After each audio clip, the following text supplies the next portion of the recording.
नमस्कार दोस्तों, स्वागत है आपका अपने YouTube चैनल सचिन क्लासेस पर। आज हम यहाँ जनवरी मंथ के करंट अफेयर्स का पार्ट 3 का वीडियो देखेंगे। चलिए आइए शुरू करते हैं आज का वीडियो। तो हमारा क्वेश्चन नंबर 1 है, संविधान साक्षरता अभियान प्रारंभ करने वाला राज्य कौन सा है? संविधान साक्षरता अभियान प्रारंभ करने वाला राज्य कौन सा है? ऑप्शन हैं मध्य प्रदेश, उत्तर प्रदेश, महाराष्ट्र और केरल। तो इसका राइट आंसर क्या हो जाएगा? केरल। केरल राज्य संविधान साक्षरता अभियान प्रारंभ करने वाला राज्य है। बात करें अगर इस अभियान की, संविधान साक्षरता अभियान की, तो इसका उद्देश्य क्या था? इसका उद्देश्य था जिले के निवासियों को संविधान की मूल बातों के बारे में शिक्षित करना।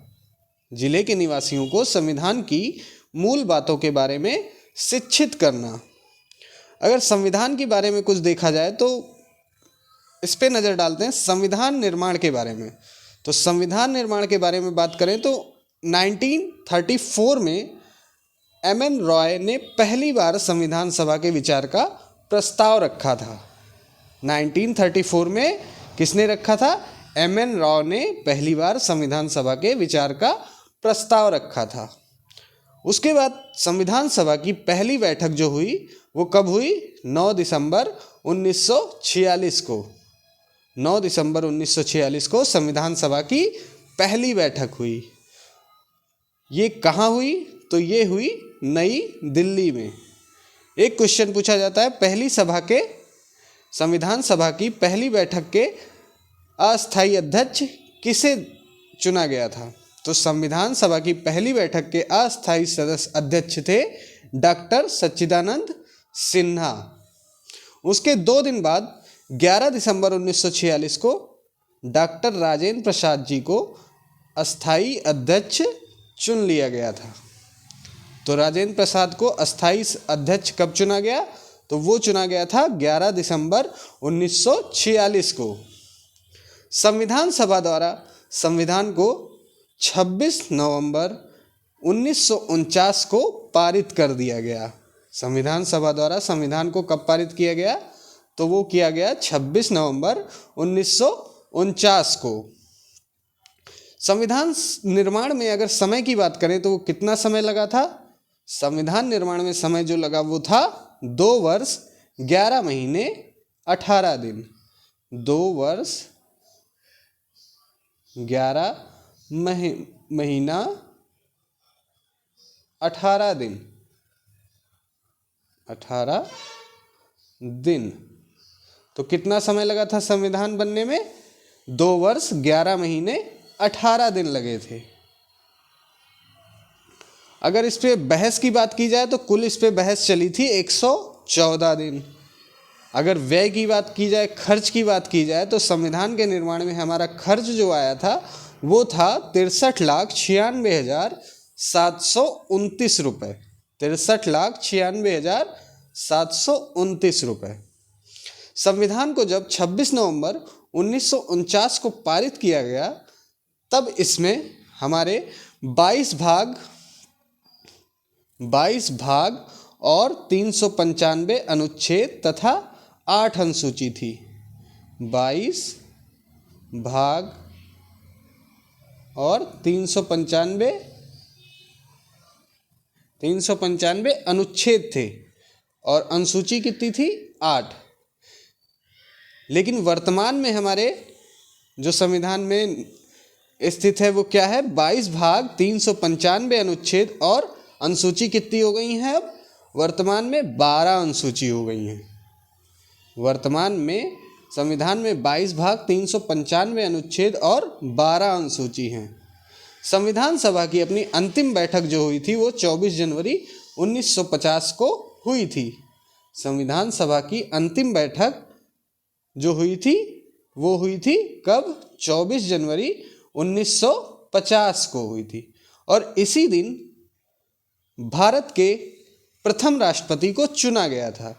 तो भारत के प्रथम राष्ट्रपति कौन थे? डॉक्टर राजेंद्र प्रसाद। तो डॉक्टर राजेंद्र प्रसाद को भारत का प्रथम राष्ट्रपति चुना गया। कब चुना गया? तो वो संविधान सभा की अंतिम बैठक 24 जनवरी 1950 को चुना गया था। उसके बाद 26 जनवरी 1950 को हमारा संविधान लागू कर दिया गया था, जिसे हम गणतंत्र दिवस के रूप में मनाते हैं। चलिए आइए देखते हैं क्वेश्चन नंबर 2। क्वेश्चन नंबर 2 है हमारा, हाल ही में सीमा सड़क संगठन बीआरओ द्वारा विदेश के असाइनमेंट पर किस महिला को तैनात किया गया है? हाल ही में सीमा संगठन बीआरओ द्वारा विदेश के असाइनमेंट पे किस महिला को तैनात किया गया है? ऑप्शन है captain Surbhi Jakhmola, captain Avni Sharma, captain Shiva Chauhan और लक्ष्मी सिंह। तो इसका आंसर हो जाएगा कैप्टन सुरभि जखमोला। हाल ही में सीमा सड़क संगठन बीआरओ द्वारा विदेश के असाइनमेंट पर कैप्टन सुरभि जखमोला को तैनात किया गया है। बीआरओ की बात करें तो बीआरओ क्या होता है? बॉर्डर रोड ऑर्गेनाइजेशन, सीमा सड़क संगठन। बीआरओ ने सुरभि जखमोला को भूटान में प्रोजेक्ट दंतक के लिए तैनात किया है। तो किस देश के खिलाफ किया है? भूटान में।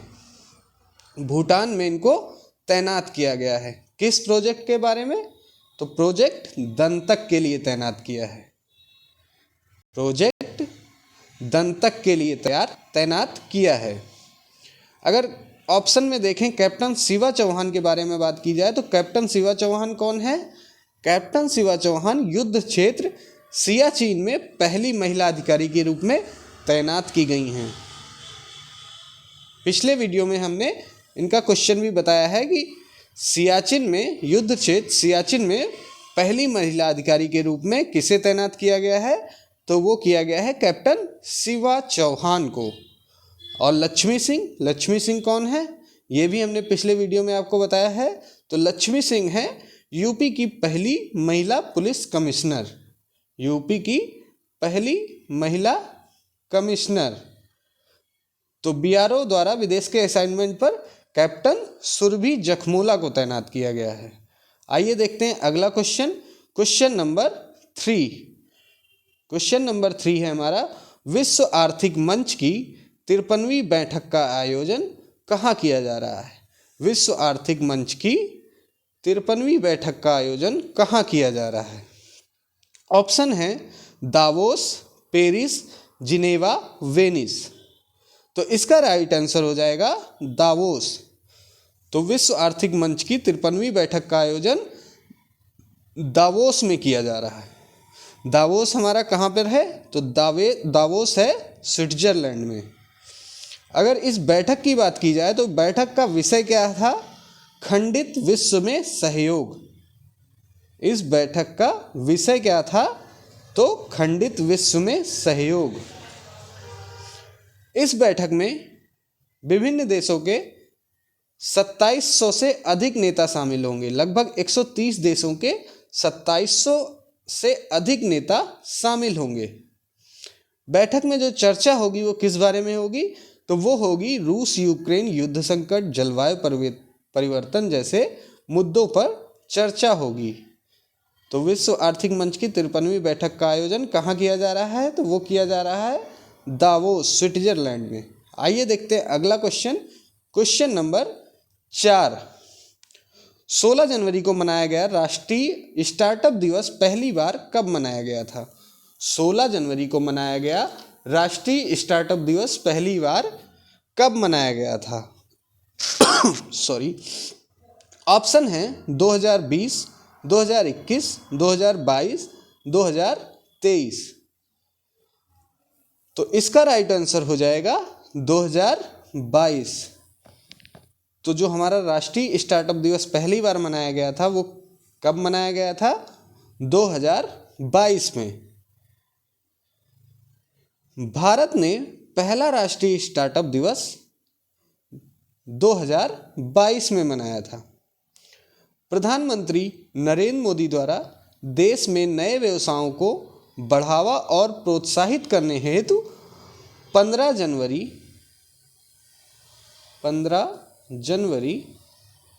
2022 को घोषणा की कि प्रत्येक वर्ष 16 जनवरी को राष्ट्रीय स्टार्टअप दिवस के रूप में मनाया जाएगा।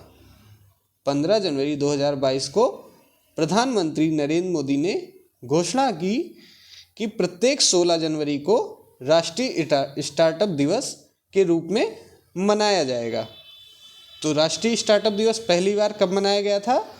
15 जनवरी 2022 में। आइए देखते हैं अगला question, question number 5। Question number 5, right to sight vision के उद्देश्य से अंधता नियंत्रण पॉलिसी लागू करने वाला देश का पहला राज्य कौन सा है? राइट टू साइट विजन के उद्देश्य से अंधता नियंत्रण पॉलिसी लागू करने वाला देश का पहला राज्य कौन सा है? ऑप्शन है हरियाणा, गुजरात, राजस्थान, महाराष्ट्र। हरियाणा, गुजरात, राजस्थान, महाराष्ट्र। तो इसका राइट आंसर हो जाएगा राजस्थान। राजस्थान अंधता नियंत्रण पॉलिसी लागू करने वाला देश का पहला राज्य है। अगर बात करें राजस्थान के मुख्यमंत्री के बारे में, तो राजस्थान का मुख्यमंत्री कौन है? राजस्थान के मुख्यमंत्री हैं अशोक गहलोत। इस अंधता नियंत्रण पॉलिसी का उद्देश्य क्या था? उद्देश्य जो है 3 लाख से अधिक दृष्टिबाधित से पीड़ित लोगों के जीवन में रोशनी लाने वाला। तो अंधता नियंत्रण पॉलिसी लागू करने वाला देश का पहला राज्य राजस्थान है। आइए देखते हैं अगला क्वेश्चन, क्वेश्चन नंबर 6। हाल ही में भारत ने किस देश के विरुद्ध एक दिवसीय क्रिकेट के इतिहास में अब तक की सबसे बड़ी जीत दर्ज की है? भारत ने किस देश के विरुद्ध एक दिवसीय क्रिकेट के इतिहास में अब तक की सबसे बड़ी जीत दर्ज की है? ऑप्शन है Bangladesh, New Zealand, Sri Lanka, south Africa.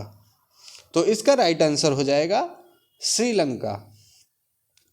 Bharat ने श्रीलंका को हराकर क्रिकेट के इतिहास में अब तक की सबसे बड़ी जीत दर्ज की है। तो ये 317 रनों से हराकर सबसे बड़ी जीत इन्होंने भारत ने दर्ज की है। किसके खिलाफ की है? तो वो की है श्रीलंका के खिलाफ। इससे पहले जो ये रिकॉर्ड था किसके नाम था? वो था न्यूजीलैंड के खिलाफ। न्यूजीलैंड ने 290 रन के अंतर से आयरलैंड को हराया था, लेकिन अब ये रिकॉर्ड भारत के पास है। भारत ने 317 रन से श्रीलंका को हराकर सबसे बड़ी जीत दर्ज की है। आइए देखते हैं अगला question, question number 7। Question number 7, Bharat द्वारा किस देश की नौसेना के साथ वरुण द्विपक्षीय अभ्यास के 21वें संस्करण का आयोजन किया गया? भारत द्वारा किस देश की नौसेना के साथ वरुण द्विपक्षीय अभ्यास के 21वें संस्करण का आयोजन किया गया? ऑप्शन हैं रूस, इंडोनेशिया, फ्रांस और जापान। तो इसका राइट आंसर क्या हो जाएगा? फ्रांस। भारत ने फ्रांस की नौसेना के साथ वरुण द्विपक्षीय अभ्यास के 21वें संस्करण का आयोजन किया। ये कब से कब तक चला? तो ये चला 16 से 20 जनवरी। 16 से 20 जनवरी के बीच द्विपक्षीय अभ्यास का आयोजन किया गया। भारत ने फ्रांस के साथ वरुण द्विपक्षीय अभ्यास की 21वें संस्करण का आयोजन किया। 16 से 20 जनवरी तक चला। दोनों देशों की नौसेनाओं के बीच द्विपक्षीय अभ्यास वर्ष 1993 में शुरू हुआ था। कब शुरू किया गया? 1993 में। सन 2001 में इसे वरुण नाम दिया गया। पहले से अब इसे वरुण नाम दिया गया। आइए देखते हैं अगला question, question number 8। Question number 8, हाल ही में जारी आंकड़ों के अनुसार किस देश की आबादी में वर्ष 1961 के बाद पहली बार बड़ी गिरावट दर्ज की गई? हाल ही में जारी आंकड़ों के अनुसार किस देश की आबादी में वर्ष 1961 के बाद पहली बार बड़ी गिरावट दर्ज की गई? ऑप्शन हैं भारत, ब्राज़ील, चीन, इंडोनेशिया। तो इसका राइट आंसर हो जाएगा चीन। हाल ही में जारी आंकड़ों के अनुसार चीन देश की आबादी वर्ष 1961 के बाद पहली बार बड़ी गिरावट दर्ज की गई। चीन में जो है मरने वालों की संख्या पैदा होने वाले बच्चों से ज़्यादा है, इसलिए ये गिरावट दर्ज की गई है। आइए देखते हैं अगला क्वेश्चन, क्वेश्चन नंबर 9। हाल ही में विश्व स्वास्थ्य संगठन द्वारा कहाँ इबोला वायरस के समाप्ति की घोषणा की गई? विश्व स्वास्थ्य संगठन द्वारा कहाँ इबोला वायरस के समाप्ति की घोषणा की गई? ऑप्शन हैं दक्षिण अफ्रीका, गिनी, युगांडा, सोमालिया। तो इसका राइट आंसर हो जाएगा युगांडा। युगांडा में विश्व स्वास्थ्य संगठन द्वारा इबोला वायरस के समाप्ति की घोषणा की गई। इबोला वायरस अगर बात करें तो इबोला वायरस क्या है? इबोला एक रक्तस्रावी बुखार के रूप में जाना जाता है। रक्तस्रावी बुखार के रूप में जाना जाता है। इबोला वायरस की खोज 1976 में इबोला नदी के पास खोजा गया था। जो इबोला वायरस की खोज कब हुई थी? 1976 में। कहाँ हुई थी? इबोला नदी के पास। इसका जो पहला मामला जो आया था वो आया था दिसंबर 2013 में गिनी में। कहाँ आया था? गिनी में। पहला मामला जो आया था वो 2013 में गिनी में दर्ज किया गया था। जो इबोला वायरस के रोग का प्रतिवाहक है, जो प्राकृतिक वाहक है, वो कौन सा है? Fruit bat. इबोला वायरस का प्राकृतिक वाहक फ्रूट बैट है, फ्रूट बैट। इबोला वायरस के लिए वैक्सीन जो हमारी लगाई जाती है वो क्या है? एरब्रेवो वैक्सीन।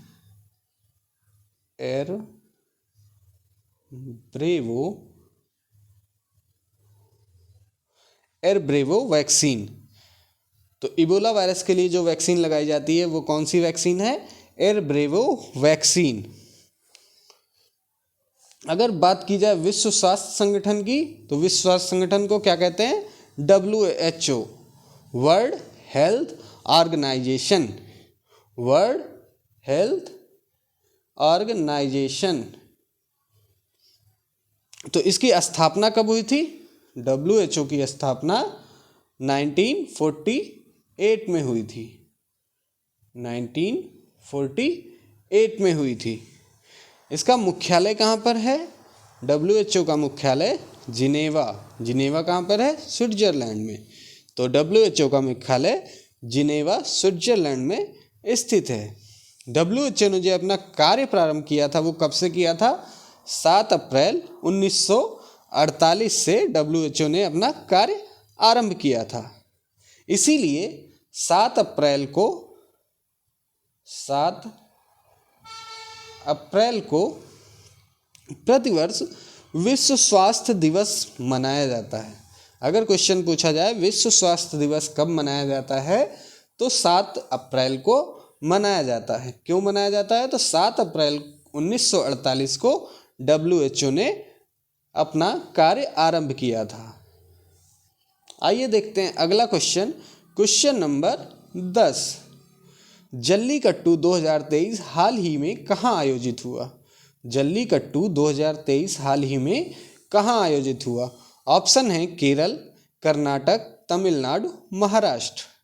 तो इसका सही आंसर हो जाएगा तमिलनाडु। जल्लीकट्टू 2023 तमिलनाडु में आयोजित हुआ। ये जो जल्लीकट्टू है ये पोंगल त्यौहार के साथ शुरू होता है। इसे मट्टू पोंगल भी कहा जाता है। जल्लीकट्टू पोंगल त्यौहार के साथ शुरू होता है।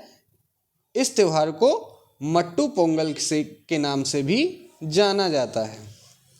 ये जो खेल है जल्लीकट्टू, इस खेल में वहाँ मौजूद खिलाड़ी अधिक से अधिक समय तक सांड के कुबड़ को पकड़कर उसे काबू में करने की कोशिश करता है।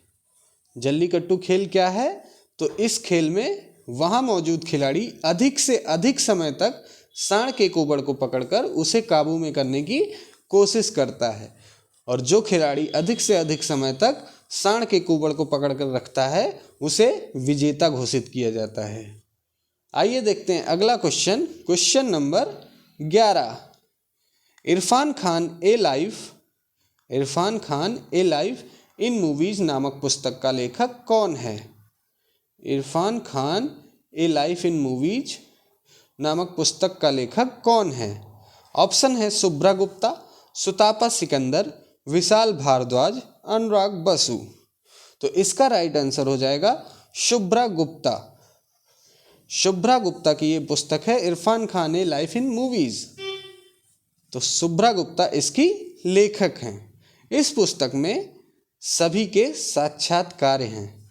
सुतापा सिकंदर इरफान खान की पत्नी हैं, जिनका इंटरव्यू इस पुस्तक में शामिल है। विशाल भारद्वाज निर्देशक हैं, अनुराग बसु भी एक निर्देशक हैं। तो इन सभी के इंटरव्यू का डिटेल जो है इरफान खान ए लाइफ इन मूवीज नामक पुस्तक में वर्णित है। इरफान खान बहुत ही एक प्रसिद्ध अभिनेता हैं। इरफान खान को साल 2011 में पद्मश्री से भी सम्मानित किया गया है। इरफान खान को 2011 में पद्मश्री से भी सम्मानित किया गया है। इरफान खान की अंतिम मूवी जो थी वो साल 2020 में प्रदर्शित हुई थी। अंतिम मूवी जो थी 2020 में प्रदर्शित हुई थी। कौन सी थी? तो वो अंग्रेजी मीडियम थी। इरफान खान की अंतिम मूवी कौन सी थी? अंग्रेजी मीडियम। इरफान खान की मृत्यु 29 अप्रैल 2020 में अकस्मात हो गई थी। चलिए आइए देखते हैं अगला क्वेश्चन नंबर 12। सबसे कम उम्र में दोहरा शतक लगाने वाला दुनिया का पहला क्रिकेटर कौन है? सबसे कम उम्र में दोहरा शतक लगाने वाला दुनिया का पहला क्रिकेटर कौन है? ऑप्शन है ईशान किशन, ऋषभ पंत, रोहित शर्मा, शुभमन गिल।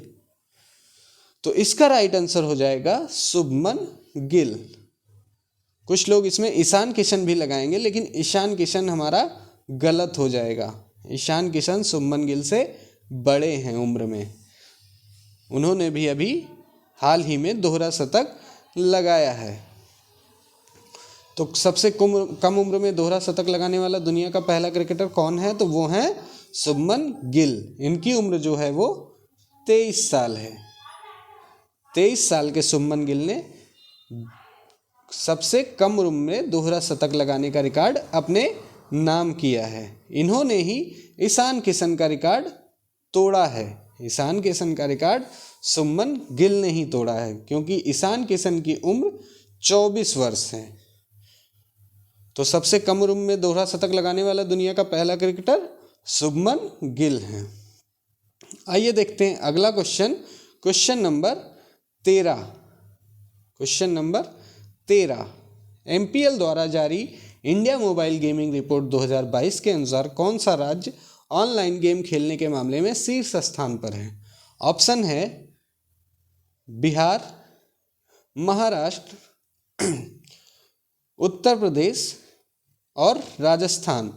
तो इसका राइट आंसर हो जाएगा उत्तर प्रदेश। तो MPL द्वारा जारी इंडिया मोबाइल गेमिंग रिपोर्ट 2022 के अनुसार उत्तर प्रदेश ऑनलाइन गेम खेलने के मामले पर शीर्ष स्थान पर है। नंबर 1 स्थान पर उत्तर प्रदेश है। दूसरे स्थान पर अगर बात करी जाए तो कौन है? महाराष्ट्र। ऑनलाइन गेम खेलने के मामले में महाराष्ट्र दूसरे नंबर पर है। तीसरे नंबर पर अपना राजस्थान है और चौथे स्थान पर बिहार है। तो नंबर 1 मामले कौन है? उत्तर प्रदेश। ऑनलाइन गेम खेलने के मामले पर उत्तर प्रदेश शीर्ष स्थान पर है। आइए देखते हैं अगला क्वेश्चन नंबर 14। हाल ही में आयोजित अजंता एलोरा अंतर्राष्ट्रीय फिल्म फेस्टिवल में किस फिल्म को गोल्डन कैलासा अवार्ड प्रदान किया गया? हाल ही में आयोजित अजंता एलोरा अंतर्राष्ट्रीय फिल्म फेस्टिवल में किस फिल्म को गोल्डन कैलासा अवार्ड प्रदान किया गया? तो ये किया गया नानेरा को। नानेरा फिल्म को गोल्डन कैलासा अवार्ड प्रदान किया गया। आइए देखते हैं अगला क्वेश्चन नंबर 15।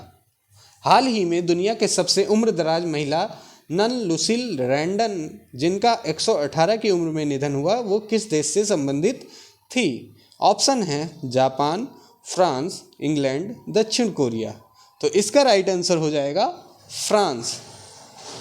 दुनिया की सबसे उम्रदराज महिला नन लुसिल रैंडन 118 की उम्र में निधन हुआ तो वो किस देश से थी? फ्रांस से। इनसे पहले जो सबसे बुजुर्ग व्यक्ति थे वो थे जापान के। जापान के कौन थे? केन तनाका। अगर महिला की बात की जाए तो नन लुसिल रैंडर थी जो कि फ्रांस से थी, और अगर पुरुष की बात की जाए तो पुरुष में थे जापान के केन तनाका। जापान के केन तनाका। इनकी उम्र जो थी वो कितनी थी? 119 वर्ष। दुनिया की सबसे उम्र दराज महिला नन लुसिल रैंडर 118 की उम्र में निधन हुआ, वो फ्रांस की थी। और सबसे उम्र दराज व्यक्ति जो कि 119 वर्ष के थे वो जापान के थे। कौन थे? केन तनाका। आइए देखते हैं अगला क्वेश्चन, क्वेश्चन नंबर 16। बुकर पुरस्कार 2022 किसे प्रदान किया गया? बुकर पुरस्कार 2022 किसे प्रदान किया गया? ऑप्शन है माइकल ओडांजे, सेहान करुणातिलक, एस सुब्बाराव, पॉल जाचरिया। तो इसका राइट आंसर हो जाएगा सेहान करुणातिलक। सेहान करुणातिलक ने बुकर पुरस्कार 2022 को अपने नाम किया है। सेहान करुणातिलक जो हैं यह पुरस्कार जीतने वाले दूसरे श्रीलंकाई लेखक हैं। दूसरे श्रीलंकाई लेखक सेहान करुणातिलक बुकर पुरस्कार 2000 से पुरस्कृत किए गए हैं। इससे पूर्व यह पुरस्कार 1992 में माइकल ओडांचे ने जीता था। आइए देखते हैं अगला क्वेश्चन, क्वेश्चन नंबर 17। नवंबर 2022 को किसे गांधी मंडेला अवार्ड 2022 से सम्मानित किया गया? नवंबर 2022 को किसे गांधी मंडेला अवार्ड 2022 से सम्मानित किया गया? ऑप्शन है कैलाश सत्यार्थी, दलाई लामा, इला भट्ट, प्रोफेसर CN राव। बहुत ही इम्पॉर्टेंट क्वेश्चन है, इसलिए इस PDF में इसको डाला गया है। गांधी मंडेला अवार्ड 2022 से किसे सम्मानित किया गया है? ऑप्शन है कैलाश सत्यार्थी, दलाई लामा, इला Bhatt, professor CN Rao, R Rao. तो इसका राइट आंसर हो जाएगा दलाई लामा। दलाई लामा को गांधी मंडेला अवार्ड से सम्मानित किया गया है। यह पुरस्कार किसने दिया? तो हिमाचल प्रदेश के राज्यपाल राजेंद्र विश्वनाथ अर्लेकर ने प्रदान किया। तो हिमाचल प्रदेश के राज्यपाल कौन है? राजेंद्र विश्वनाथ अर्लेकर, जिन्होंने इन्हें गांधी मंडेला अवार्ड से सम्मानित किया है। आइए देखते हैं अगला question, question number 18। Miss Earth 2022 का खिताब किसने जीता? मिस अर्थ 2022 का खिताब किसने जीता? ऑप्शन हैं Jamie Harrell, Megan Young, Nadine Ayoub, Mina Sue Choi. तो इसका राइट आंसर हो जाएगा मीना सू चोई। मीना सू चोई। और जो उप विजेता हमारी रही हैं मिस अर्थ की, वो कौन थी? कोलंबिया की एंड्रिया एगुइलेरा। उप विजेता जो रही मिस अर्थ 2022 की, वो कोलंबिया की एंड्रिया एगुइलेरा थी। अगर मिस यूनिवर्स की बात की जाए, पिछले वीडियो में हमने ये क्वेश्चन बताया था मिस यूनिवर्स का खिताब किसने जीता था? तो मिस यूनिवर्स का खिताब अमेरिका की आर बॉनी गैब्रियल ने जीता था। आर बॉनी गैब्रियल ने मिस यूनिवर्स का खिताब जीता था। वो किस देश से संबंधित हैं? तो वो अमेरिका देश से संबंधित हैं। अगला क्वेश्चन देखते हैं, क्वेश्चन नंबर 19। 2022 में किसे कैरियर में दूसरी बार ऑस्ट्रेलिया के सबसे बड़े खेल सम्मान द डॉन अवार्ड 2022 से सम्मानित किया गया? 2022 में किसे कैरियर में दूसरी बार ऑस्ट्रेलिया के सबसे बड़े खेल सम्मान द डॉन अवार्ड 2022 से सम्मानित किया गया? ऑप्शन है शेन वार, रोन क्लार्क, एस्लेग बार्टी, सैली पियर्सन। तो इसका राइट आंसर हो जाएगा एस्लेग बार्टी।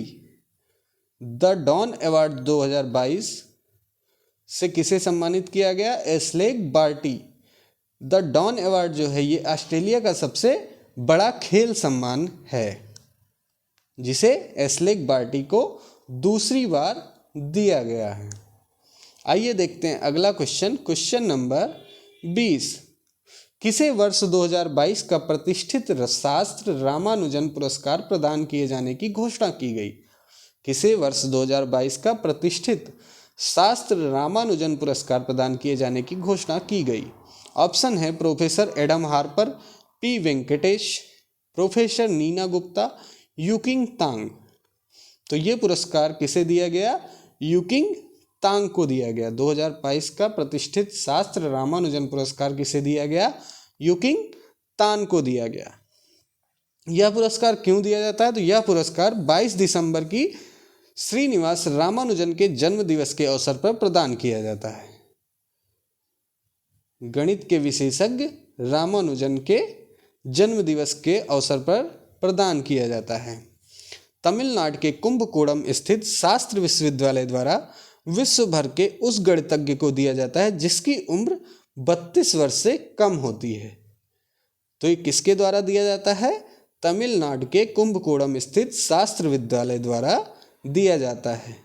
किसे दिया जाता है? जिसकी उम्र 32 वर्ष से कम होती है।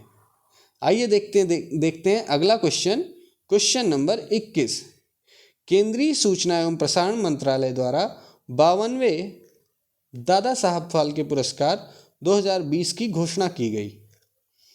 तो ये पुरस्कार किसे मिला? ऑप्शन है आशा पारेख, लता मंगेशकर, रजनीकांत, अमिताभ बच्चन। तो इसका राइट आंसर हो जाएगा आशा पारेख। किसे मिला यह पुरस्कार? आशा पारेख को दिया गया। आशा पारेख कौन थी? ये एक जानी मानी अभिनेत्री थी। आशा पारेख यह पुरस्कार पाने वाली 7वीं महिला है।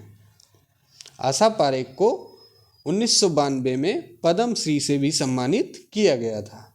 तो आशा पारेख यह दादा साहब फाल्के पुरस्कार पाने वाली 7वीं महिला है। अगर बात की जाए इससे पहले 51वें दादा साहब फाल्के पुरस्कार किसे दिया गया था? तो वो दिया गया था रजनीकांत को। अगर क्वेश्चन पूछा जाए 51वें तो उसका राइट आंसर क्या हो जाएगा? रजनीकांत। अगर 52वें दादा साहब फाल्के पुरस्कार 2020 की बात की जाए तो वो किसे दिया गया? आशा पारेख। 51वां जो दिया गया था वो दिया गया था 2019 का। तो 2022-20 का 52वां दादा साहब फाल्के पुरस्कार किसे दिया गया? आशा पारेख को। आशा पारेख यह पुरस्कार पाने वाली 7वीं महिला है। आइए देखते हैं अगला क्वेश्चन, क्वेश्चन नंबर 22। 32वें बिहारी पुरस्कार से किसे सम्मानित किया गया? 32वें बिहारी पुरस्कार से किसे सम्मानित किया गया? डॉक्टर माधव हाड़ा, मधु कांकरिया, अरुण कुमार, तनुज शर्मा। तो इसका राइट आंसर हो जाएगा डॉक्टर माधव हाड़ा।